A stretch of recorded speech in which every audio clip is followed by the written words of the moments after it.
Procrastination is one of the biggest things standing between you and your goal. Whether it's work, study, fitness, or creative projects, procrastination can silently drain your time, your energy, and even your confidence. But the good news is that procrastination is not a personality flaw. It's a habit, and like any habit, it can be changed. Discipline, which is the opposite of procrastination, is something that can be learned and strengthened with the right mindset and strategies. So let's look at why procrastination happens and practical science-backed methods to overcome it and build discipline. So let's look at why we procrastinate. Procrastination is an emotional regulation issue, not a time management issue. There's a few different systems in your brain. First, we have the limbic system, which seeks comfort and short-term pleasure. Then you have your prefrontal cortex, which thinks about long-term goals and logical thinking. When you're stressed or anxious or overwhelmed with a task, your limbic system overrides your prefrontal cortex, so you take short-term pleasures over long-term goals and logic. There's also an emotional root in procrastination. So think of like the fear of failure, when you avoid tasks to avoid some potential embarrassment. We also have perfectionism, which is delaying the work because you don't feel like it's good enough yet. Then things like overwhelm when the task feels too big, and then lack of clarity when you don't know the first step to take. Imagine you have two characters in your head. You have the comfort seeker who says, scroll on your phone, it'll be fine. Then you have the best version of yourself, the future builder, who says, work now and you can enjoy it later. And the battle between them decides your daily actions. The goal here is to learn to give the future builder the upper hand. Procrastination is a loop, but awareness and interruption can actually break it. Step one is I want you to notice the urge to delay. Ask yourself, what emotion are you feeling right now? So if you're starting a task and you feel a lot of overwhelm, or maybe you're feeling fear, ask yourself where that's coming from. Dig to the root of the problem. Maybe you suffer from perfectionism. Where is that emotion coming from? When you feel the fear of starting a task, why do you feel that way? Is it because you don't feel like you'll be able to finish it in time or won't be good enough? Really dig deep to the root emotion. Step two is I want you to use the 5-second rule. Count down from 5 and then physically start the task. The 5-second rule interrupts the limbic system, so your brain doesn't even have time to seek out comfort or seek out that pleasure. You just immediately start the task. Then step 3 is to make the first step absurdly small. Instead of making your task write the whole essay or write 3 paragraphs, you just make it write the title, write 1 sentence. Instead of go to the gym, make it put on my workout shoes. Make your first step really small, and the smaller that task is, the easier it will be to accomplish. Step 4 is the 2-minute rule. If a task takes less than 2 minutes, do it immediately. Step 5 is to reduce the friction of starting. So have the tools ready before you begin. Create kind of like a work ritual. So when you're starting your work, maybe you have a specific coffee or a specific tea. Maybe you have a matcha that's right next to you.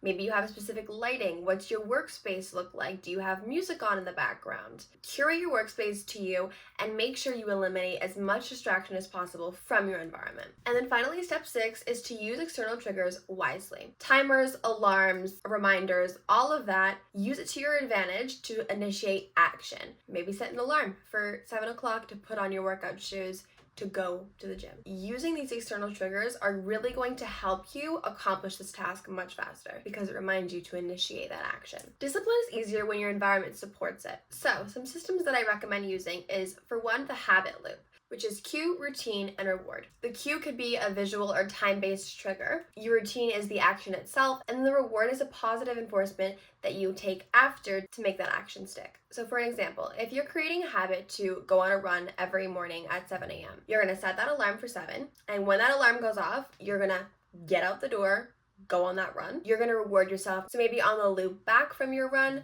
you stop by a cafe and you grab yourself a coffee or a matcha. Another thing to implement is practical system building. This is where you dedicate a physical space to different tasks like work, rests, hobbies. So your bed is for sleeping. Your desk is for working only. And then keep relevant tools that you use in those specific areas. So if your desk is just for work, that's where you're going to keep your computer, that's where you're going to keep your pens, maybe your notepad, and also make sure you use visible progress trackers.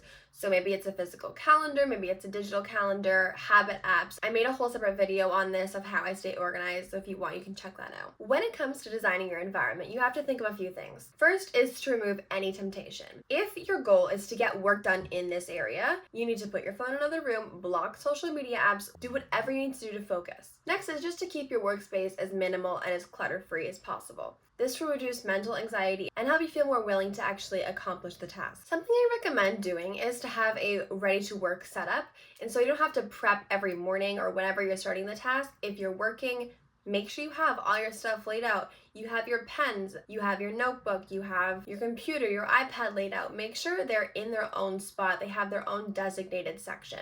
Rituals help strength discipline. A few of my favorites are morning planning. Set your top 3 priorities for the morning. Another is to have a consistent time for deep work. Let's say every day at 12, you're going to spend 1 hour just pure focus on the task at hand. And then lastly is to have an end of the day review.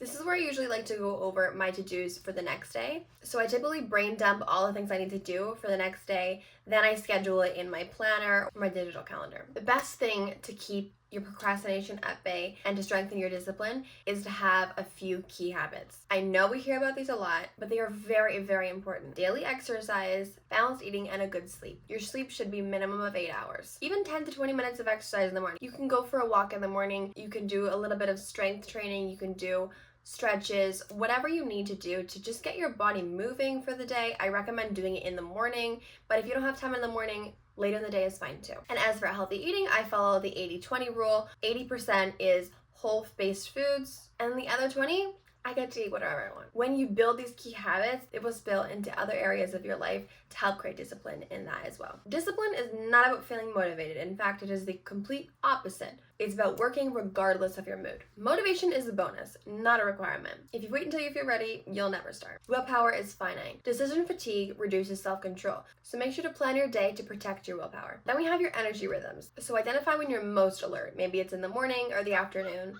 and then schedule the hardest tasks at those times. With all that said, rest is a discipline tool as well. Make sure you're taking short breaks. Use the Pomodoro timer if you need 25-minute work to 5-minute rest. When you strategically plan your downtime and use it effectively, it can actually help you focus better in the next session. Progress is not linear. Success comes from returning after those setbacks. First, we need to accept the setback. Missing a day does not erase your progress. If your intention was to go to the gym 4 days a week and you missed a day, you still went to the gym 3 days that week. Even if you missed 2 days or the whole week, there's another week right ahead that you can just switch that around and keep moving forward.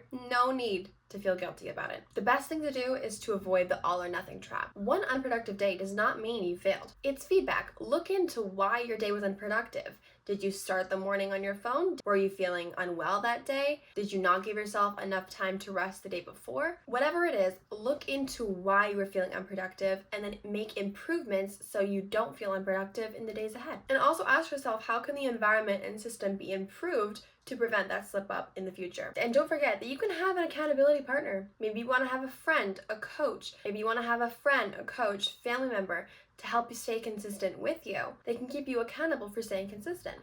And last but absolutely not least is to celebrate your small wins. Reinforce that habit loop. Make sure you reward yourself for staying consistent. This keeps you motivated in the long term. And as a quick recap, make sure you understand where the emotion is coming from if you're procrastinating. Remember to interrupt that procrastination loop. Build systems to make the discipline easier than to avoid them. Manage your energy and not just the time. And embrace setbacks as a part of the progress. Because without the setbacks, we wouldn't have the growth and the lessons to push forward. For your challenge this week, I want you to choose one task that you've been avoiding and use a small step first strategy today. Just start because the results will follow. Thanks for watching, and I'll see you in the next one. Bye.